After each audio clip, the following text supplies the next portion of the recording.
Hey everybody, it's me, I'm back. If you don't recognize me, my name is Chris, and I was Marty's guitar teacher. I taught Marty how to play guitar when he was in college. So he's invited me back to sort of go over some of the same lessons that we did when he was learning. So you're sort of gonna get like a Marty's eye view of what he learned when he was just starting out. One of the things that we covered quite a bit sitting in that room together was triads. Just to give you an idea of how important triads actually are. Every single chord in every single song you ever hear is made up of triads. Sometimes they're just triads, sometimes they're multiple triads stuck together. Very few exceptions that every chord you ever hear isn't a triad. So they're really, really important, right? Getting a triadic knowledge, like being able to play triads on the neck, is arguably one of the most impactful and dramatic things you can do on the guitar. It changes the way you look at the guitar. If you ever look at the guitar and you go, well, I don't really know what's going on over here, and I play here and I play here, and then sometimes I play up here, but there's some other spots that are a little mysterious. Learning triads ties that all together, connects all the dots. Now, it's a little bit of hard work, right? It just doesn't come for free, but it's that impactful. And that's because they're in every song. They're in every single chord as a triad, right? That's why they're so important to learn. So we're gonna zoom in. I'm gonna give you an example of how triads are in all the chords you already play. And then I'm gonna show you how to tease them out and find the individual triads from these chords. But before we zoom in, I just wanna give you a couple more examples. How, guitar players in general, professional, awesome guitar players, they all use triads. They all have this triadic knowledge. So there was a band back in the 70s called the James Gang. Joe Walsh was the guitar player. There's a song called Funk 49, and this is Joe Walsh's guitar part.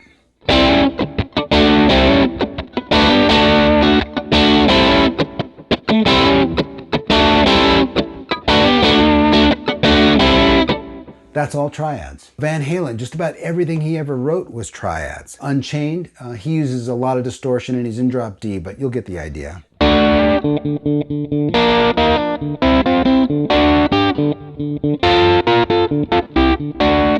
Right, that's all triads. Jump by Van Halen is also triads.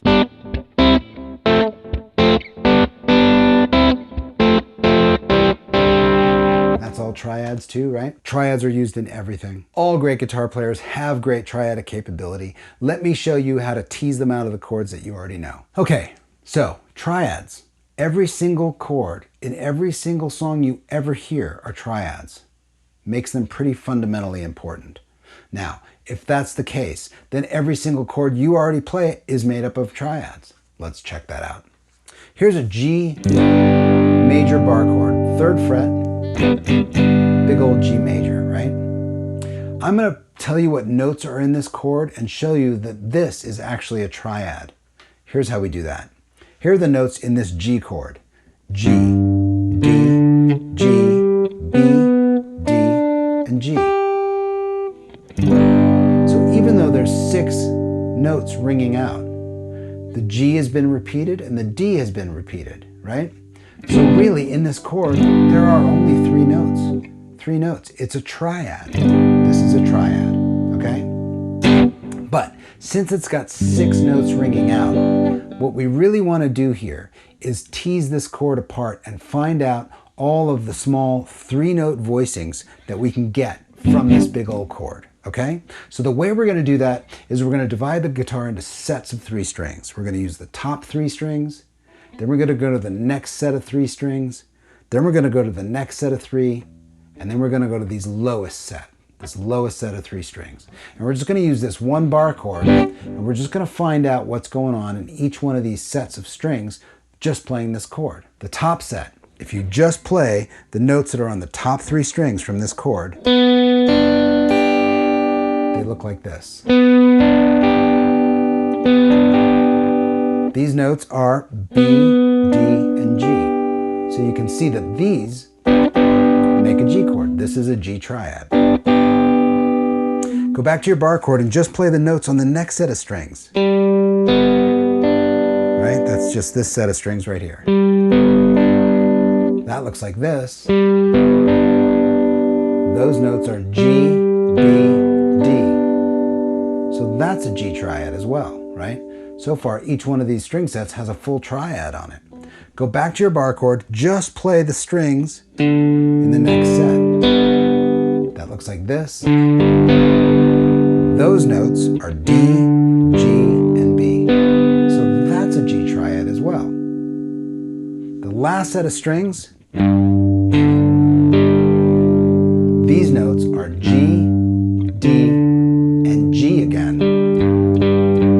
So this chord doesn't have a B in it. We need a B. We're going to find that here on the A string. We're going to keep the other two notes the same. That's a G triad. So in this one position, we've got 4 G triads. Here's the tablature for these. We're just moving across string sets. So in that one position, we've got 4 G chords. Now, the cool thing about the way this guitar works and the way the fretboard is designed, these 3 notes, G, B, and D, the ones that are in this chord, they repeat again.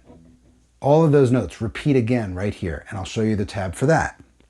We're going to use that same thing, the sets of 3 strings. Here's the tab for G chords way up here. Moving across the string sets, those are all G chords. Now, since they're triads, those 3 notes are here, they repeat again here, and then finally they repeat one more time here. Here are the tabs for this last set of G triads. Just moving across those sets of 3 strings.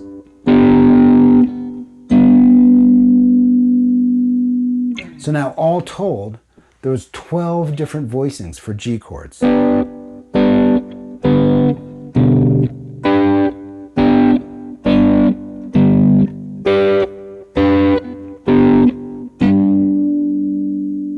So, maybe before this video, you certainly had that. That was your G chord, right? Maybe you had this one too, bar chord. And then on the A string, there's another bar chord up here for G. So, you had 3 voicings for a G chord. Anytime you play a G chord, you had 3 choices. Now, whenever you see a G chord, you've got 12.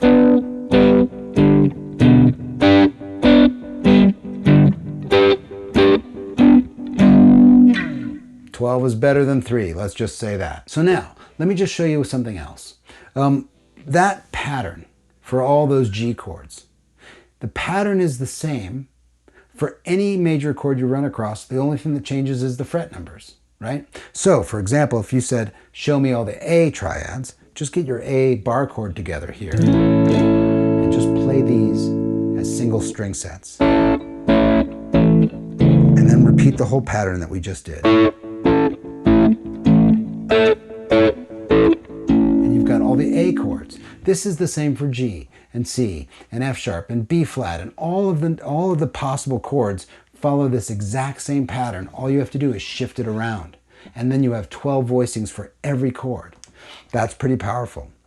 So let me just show you one more thing, sort of an application, like a practical application for this. Let's say I've got a chord progression that goes like this. This is just G, C, and D. Right?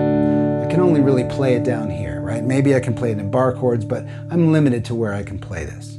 With triads, even just on one single set of strings, I'm going to use these 3 strings, that second set of 3 strings. Listen to how many variations I can get just out of that one set of strings for that chord progression.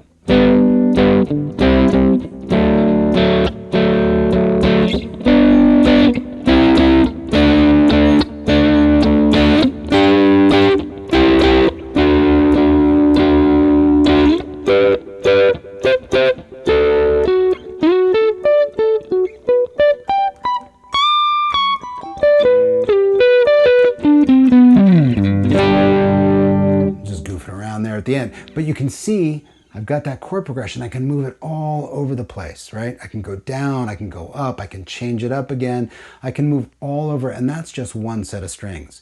Hopefully this gives you the idea, sort of just a peek into how powerful triads are for unlocking the entire fretboard. All right, so there's just the tip of the iceberg. That's just basically G triads, just triads for the chord G major. There are triads for every chord, every major and minor chord, every diminished chord, every augmented chord, like all of the big chords like dominant 7, those are made up of multiple triads. Once you start down this road, you just start opening the doors and tying all of this together. Like it really connects the dots and blows all the fog out, right? Marty, thanks so much for having me back. Any chance I get in front of your crew, it's an honor for me, so I thank you very much. To everybody who's watching, I hope this is helpful. I hope you enjoyed it, and above all, I hope it piques your curiosity about how the guitar actually works. Because once you really start understanding it, it changes the way you play, changes the way you sound. The whole thing becomes much more enjoyable. Okay, I hope you have fun and enjoyed this. I'll see you next time.